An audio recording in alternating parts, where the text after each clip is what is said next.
दिव्यांग परेशान है, मदद कीजिए कलेक्टर साहब। हाँ, ये कलेक्टर साहब के पास ही तो गए थे, इसलिए कलेक्टर साहब लिखा गया है। चेहरे पर उदासी है, आंखों में गुस्सा है, सिस्टम के सामने हाथ जोड़ने को मजबूर है एक दिव्यांग व्यक्ति। पिछले 2 साल से सरकारी दफ्तरों के चक्कर काट रहा है, जमीन पर बैठकर प्रशासन के सामने हाथ जोड़ रहा है, कलेक्टर का नाम लेकर कह रहा है 2 साल हो गए कलेक्टर साहब, अब भी नहीं सुनेंगे तो कब सुनेंगे। और पूरा शिवपुरी का सिस्टम इस दिव्यांग को एक ट्राई साइकिल नहीं दे पा रहा है। ये ठीक बात नहीं। कलेक्टर रविंद्र चौधरी जी, ये ठीक बात नहीं है। पूरी खबर क्या है आप भी देख लीजिए और जल्दी से ट्राई साइकिल दिलवा दीजिए। आपके पास कई योजना है। पिछले कई दिनों से सोशल मीडिया पर एक दिव्यांग व्यक्ति का वीडियो वायरल हो रहा है। ये वीडियो मध्य प्रदेश के शिवपुरी का है, जहां एक दिव्यांग युवक पहले सामाजिक न्याय विभाग की जनसुनवाई में आता है और फिर जमीन पर बैठकर हंगामा करने लगता है। हंगामा क्यों करता है? क्योंकि इस दिव्यांग व्यक्ति का कहना है कि वो पिछले 2 साल से सामाजिक न्याय विभाग के चक्कर काट रहा है, कलेक्टर दफ्तर जा रहा है और कई सरकारी विभागों में गुहार लगा चुका है, लेकिन हो क्या रहा है? हर बार मिलती है तो सिर्फ तारीख। जब 2 साल तक कुछ नहीं हुआ, तब इस व्यक्ति को इस तरह से हंगामा करना पड़ा। इस व्यक्ति का नाम अशफाक मंसूरी है, जो दोनों पैरों से दिव्यांग है। पहले आप ये वीडियो देखिए, फिर आगे बात करें। मैं नहीं सुनूंगा आपकी, नहीं सुनूंगा। क्यों सुनूंगा आपकी? 2 साल से परेशान कर रहे हैं। मैं नहीं लूंगा, नहीं लूंगा।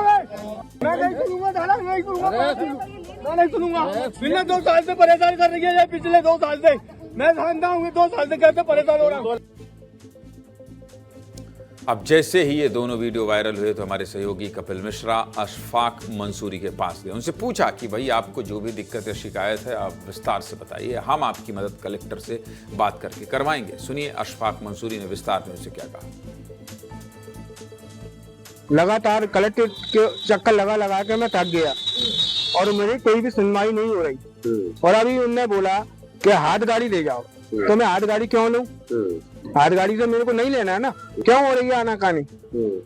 मुझे अपना पालन पोषण करने के लिए गाड़ी दी जाए। अच्छा, आपका जब अब एक पक्ष तो आपको दिखा दिया, लेकिन दूसरा पक्ष जानना भी जरूरी है। इसलिए हमारे सहयोगी सामाजिक न्याय विभाग की उप संचालक नम्रता गुप्ता के पास पहुंचे। उनसे पूछा कि भाई दिक्कत क्या है, क्यों नहीं दे पा रहे हैं ट्राई साइकिल। सुनिए उन्होंने क्या कहा। तो हम इसको 7 अक्टूबर 2026 में नए उपकरण की पात्रता जैसे ही आएगी, हम उसका दोबारा से परीक्षण करवाएंगे और जो टीम आएगी उसको जो भी उपकरण चिन्हांकित करेंगे वो उसको उपलब्ध करा दिया जाए। 2 साल से परेशान नहीं हो रहा है, उसको उस दिन भी कलेक्ट्रेट में जनसुनवाई के दौरान उसको हाथ वाली ट्राई साइकिल देने की भी बात कही गई थी, सभी के सामने ये बात कही गई थी, परंतु उसने देने से मना कर दिया था। देखिए नम्रता जी, आपका कहना ठीक है कि 7 अक्टूबर 2026 पात्रता की तारीख है, लेकिन अगर कोई दिव्यांग व्यक्ति परेशान है, उसे चलने फिरने में दिक्कत हो रही है, तो प्रशासन को कोई ना कोई रास्ता तो निकालना पड़ेगा ना। अरे ठीक है भाई, थोड़ा नियम कायदे कानून अभी अगर गिनने बढ़ जाएं तो 360 नियम ऐसे हैं जो नियम विपरीत काम करते हैं सरकारी सिस्टम।